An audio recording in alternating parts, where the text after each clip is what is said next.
Good morning and welcome to Game Analysis of Daily 2021. These are games from chess.com in the Daily 21 competition. You have 1 day to make a move and then your opponent makes another move after that. And I've taken some games from the ones that I've played in that competition and against lower rated players and the mistakes that they make. Most common mistakes that lower rated players make is they leave their piece unprotected, they don't develop, they be too greedy, and they miss some tactics, pins and forks. Those will be on the right hand side of the screen. You can see them to keep reminding you about the mistakes that happen during the game. First game up here we have myself, Chess Heroes, against VC Tadie. It's a 17. Well, my daily rating is 1780 versus a 1429. And off we go into the game. So e4, d5.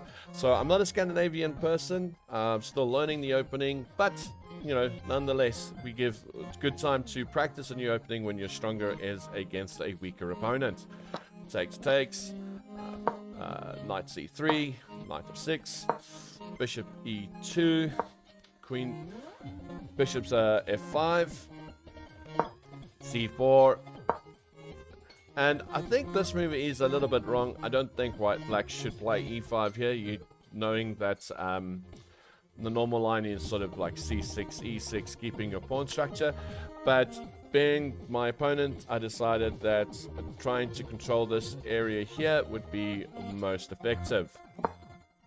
Castles, bishop to d6. What I like about it, it is keeping an eye on h2, so there are little threats that I can go for if I am brave.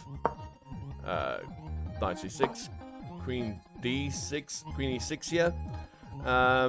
Maybe not such a great plan because after rook e1 he does have some threats down the center. But again, mistake that some higher rated players do make, and I tend to do it quite a bit, is I do tend to play according to my opponent's strength, and therefore believe that I could probably play just whatever I want as long as my position is solid and I can get the positions that I want. So rook e1 is played, castles, bishop g5, knight bd7. The idea is if he takes, the knight comes and I have all my pieces in the center. Bishop f1, bishop to g4. So now my idea is I want to create some pins of my own. So knight e4, probably not one of the greater moves here, as I can play knight takes.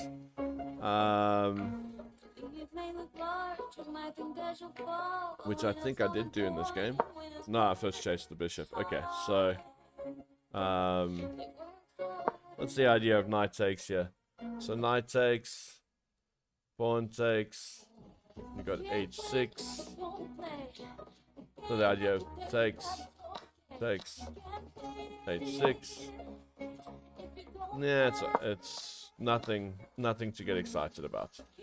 Nothing to get excited about. I like h6. It pushes the bishop away. I shouldn't really have done that because he does have bishop. Knight takes bishop, but fortunately he didn't. Now knight takes, and f5. Now the reason for f5 is that I want to play e5 and put pressure on the knight. Maybe stronger players will play rook takes g4, but very unlikely. And they've got to be aware of this. They've got to be aware that this pawn can come here. So there. So queen g6. The reason for queen g6 is that when I do push the pawn, it gives me my queen's not pinned, and I can win the knight on f3. Bishop e2. Queen h5, just to keep applying the pressure. So the idea is with queen h5, bishop takes, queen takes, bishop. It's not protected.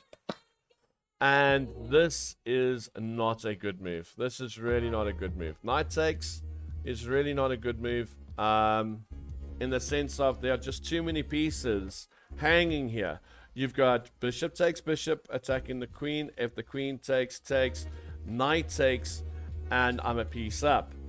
So taking the pawn here was not wise. Bishop takes, pawn takes. Now the reason for bishop takes as well is keeping the idea on h2. Also allowing for the trade. The reason why we trade is that we are a piece up. So because we're a piece up, we want to trade pieces.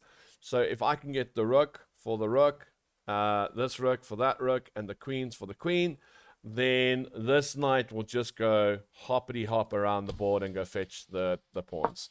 So again, immediately trying to exchange. Always trying to exchange. It's very difficult for white to play for here because he is a piece down. So he needs to try and create a pass pawn with the pieces he has on board. And obviously, I'm not going to allow it. I'm quite happy to swap off. And this isn't good. This swapping off is not good. And the reason being is that now it's just a queen on the board. And any check with my queen and attacks the queen and the king gets me the queen. So queen here. Again, threatening a lovely little checkmate here. So he has to prevent that. And after he prevents it, there we go, ladies and gentlemen. We've got the fork or the double attack. And the knight comes in. And from here on in, white is in big, big trouble. White was fine in this game. White had no real issues. The big issue here was maybe in this position, he got a bit anxious. And decided that he was going to force the issue. Maybe just a simple c3 move here might have been interesting.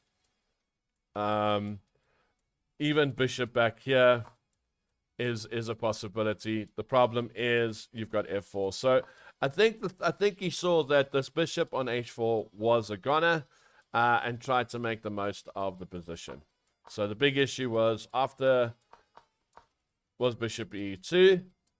And here all he has to do is maybe just play h3, get the queen away. If bishop takes, queen takes, it's all good. So yeah, the real big issue was bishop e2, allowing queen h5, and thus picking up a piece. And once the piece was in hand, the game was very easy to follow. White merely did not try and stop swapping of pieces, and black just had a field day. No rush. This is this side would be the danger side for black. So he immediately seals it up, stopping the black king from coming in, and now allowing everything he could possibly want. And as you can see, the knight comes in and very easily can pick up that pawn. These pawns are never going to be an issue because this king can go this way and this knight can cover those pawns. So that was game one. Relatively easy victory once the piece was in hand. Did black do anything spectacular? No. The only reason why black won was because of the fact that white lost a piece. Due to a tactic as well. Due to a tactic, removing the defender and then picking up the loose piece. Going into game two. Here we have another scenario where we have the 1700 versus a 1300. Let's go back. So e4, e5. And we have what we call an Italian game here. D6 is played. D3. Now, the reason why D3 was played in this game and not the standard C3, D4 was because my opponent is weaker rated. I had visions of knight here, and bishop here, pinning this knight. So I had other plans. Okay, and this is fun. There's no real threat here with the bishop going to g5. And now with my queen on f6, f3, makes life very, very easy. Here, black gets a little greedy. Plays knight f6, knight to c3, knight to d4. So he's moved the knight twice now in the opening, which isn't very good. He should rather bring out his bishop and castle. So the queen comes back, and now he plays a really, really bad move. Okay, knight here. So he believes that knight here is okay because he's got knight check, forking the queen, the king and rook, and picking up the rook. But what he missed was after knight takes here, that the queen and the bishop are attacking f7. So even after knight takes, he goes for the rook, which was a little bit greedy, and that allows me to go for checkmate. Why did black lose this? Black got a little adventurous because he thought he could pick up a rook for the knight, and instead he opened up the lines for his king, for the bishop and queen to come in and mate him on f7. Okay, f7 being the weaker square on the board always needs to have an eye to be kept on. And by playing the way he did, he allowed white a very quick and easy victory, just because he thought that he would pick up a rook for a knight. Sacrificing the knight to pick up the rook, probably not such a great idea either, because this knight wouldn't get out under normal circumstances. So, was that a good move to do? Probably not. More than likely not a good move to have been played to go for that rook anyway. But he paid the ultimate price and got mated instead because he did not castle, and he did not protect his king. So, for those reasons, he lost the game very, very quickly. Right. Let's look at this one. And what do we have here? We have another 1200 versus the 1700 again.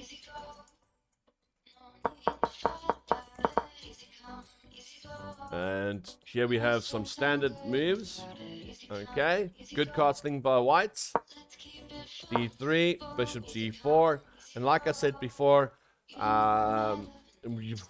lower rated players, this pin is always a good idea, because once the knight goes here, puts pressure on this knight, white crumbles very, very quickly against lower rated players.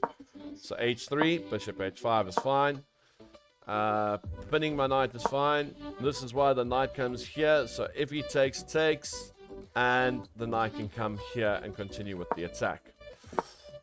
Here black just castles, does not fret. All is good. Breaks the pin. He's deciding he's going to go for an attack on the king side. And here we go. This is all fine. So now what we have is we have a bishop pair versus a knight pair. The bishops are very active, and if black can get this pawn in to f5, it will create some attack on the queen side, on the king side. So queen check is fine. Bishop pawn takes, bishop takes, and this is all good. This is all good. No problems here. We've got a queen that's putting pressure on this pawn. So if the knight does come in, bishop takes, pawn takes, and we can take the pawn. Chase the queen away. f5 comes in. And here we play f4. Now the reason why we play f4 is that we have this wonderful idea that we can get f6 in, and then we can go for this h3 square. Queen check, bishop back. Bishop here. Maybe with hindsight, the bishop could have gone back, or the king could have moved and the bishop comes back. But here, a miscalculation by black, because he, with the bishop being here, would have been fine. With the bishop here, not so fine. The same idea does not work. So there, king out the way. And here, the idea was that knight takes, bishop takes, queen takes, and it all looks beautiful. Okay, queen takes, a knight comes here, and this is the move that black missed. Black missed knight back, protecting the queen and not allowing the rook to come in. So now black has thrown away a piece because of an attack and didn't take everything into consideration. Okay, queen runs away. The only advantage black has is there is a king that's open, so he'll need to thrust his pieces to the queen side, which he does. Every time he thrusts a piece, forgetting that pieces are unprotected, so everything has to take a little longer to get where he wants. Now he's got all these pieces on the queen side, and fortunately for him, the queen is now out of the game. It's on the queen side. So black went and hunted for a pawn, leaving his king a little exposed. The idea is to put pressure on f3, hence rook g2. The reason for king h8 is we don't want the queen to come back with check. King f1, rook to h3. Lovely little move here by rook h3 because there are some nasty little ideas coming in. King to d2, queen to d5. Now, the nice thing about queen d5 is there is an attack at the back.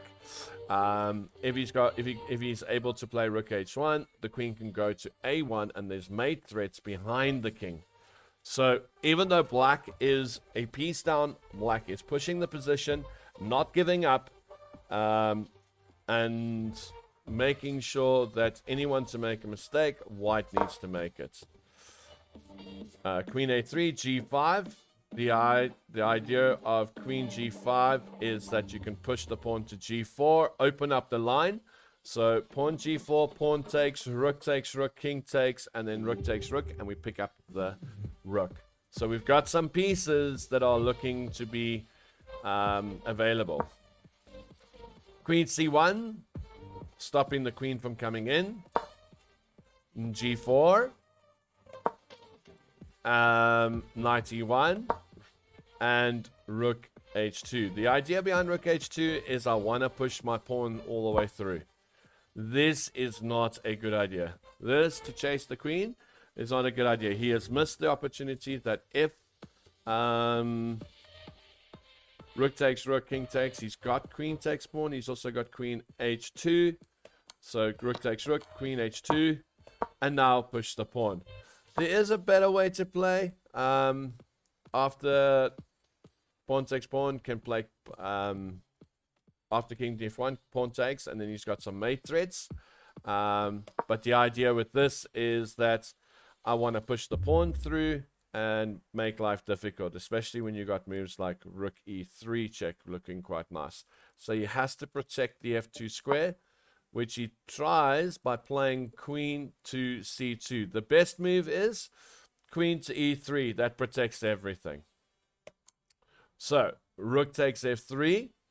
And the reason for rook takes f3 is after knight takes queen, and voila. From being a rook down, we've now picked up the queens. So we are a queen for a rook and knight. And the secret is don't lose all your pawns. So queen takes, king in, defend the pawn as best you can. Got to watch this pawn. Can't allow it to run all the way through. But we do have ways and means of dealing this. Now we have a weak b pawn. Stop the little check. And rook here, maybe not the best of moves. After c6, the rook has to move. And when it moves, you can take the knight. And voila. Now we have a queen versus a rook. What did white do wrong there? When he went up the piece, he needed to not go grabbing pawns, because you can grab the pawns later. You don't need to grab the pawns immediately. What he didn't do was he didn't go for just to trade off. And you need a trade off when you're piece up, because the more pieces that are on the board, the more trouble there is for your game. So rather, when you're a piece up, trade off where you can. Either go for mate or trade off. If you're going for mate, you're going to end up trading off. So he didn't do that in this game and paid the price. Right, last game of the analysis that we're going to be doing today. Again, we have a 1200 versus an 1700 again. And e4, e5, knight f3, knight c6. Again, going for the Italian. So in this game, literally a day before this game was played, I did a stream about the fried liver attack. So when my opponent played knight f6, couldn't really resist it and went for it. So d5, pawn takes, knight takes f7, king there, and queen f3. Normally guys play here. Another option is instead of playing knight takes pawn, you just play knight a5. This would be the more accurate answer, to play knight a5 here. b5, then c6, takes, and black can fight from this position, no problem. My opponent didn't do any of this. He went for this line. And I was happy because I understood this. Knight c3. Going for c2, and this is fine. Rookie castles, because the idea is I want to get my rook into the game. c6 to defend, and d4 to open up the king. We need to get this pawn out the way. That's the plan. So knight takes c2. I think knight takes c2 is a little greedy. Pawn takes pawn. Because once this knight is out the way, we don't really care, to be honest. So he goes for it. And rook to d1, putting pressure on the knight. Now remember, we've got knight takes, pawn takes, rook takes. It's not looking good. So b5, knight takes. And this is a beautiful position that white now lands up into, right? If he takes here, I just got to remember, if he takes here, you've got knight f4 check with king e7, and then you win the queen. That's it. So if he goes here, you've got this, there, and you win the queen, and the king is exposed, so you can get mate when you're ready. If he takes here, right, you've got bishop takes. And the king has to go here, because if he goes there, it's checkmate. So he has to go to d7, and then you go check, and you win the queen anyway. So taking any of these pieces is not worth it. And he went for queen a5 to get out of it. And here, with queen a5, he misses a beautiful little checkmate. Knight c7. Because the knight is knight's attacking the king. The bishop's attacking the king. So double check. So the queen can't take the knight. He has to run away. And the bishop comes to g5 checkmate. Yes, there's a queen f7. But being a little flashy. Developing a piece. And creating... creating mate. Getting mate on the board. Alright, again... Black's development was hindered.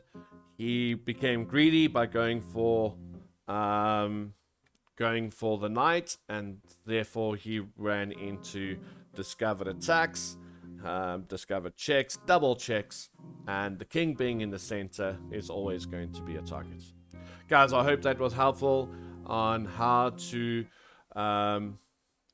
keep an eye on how to not make mistakes in the beginning.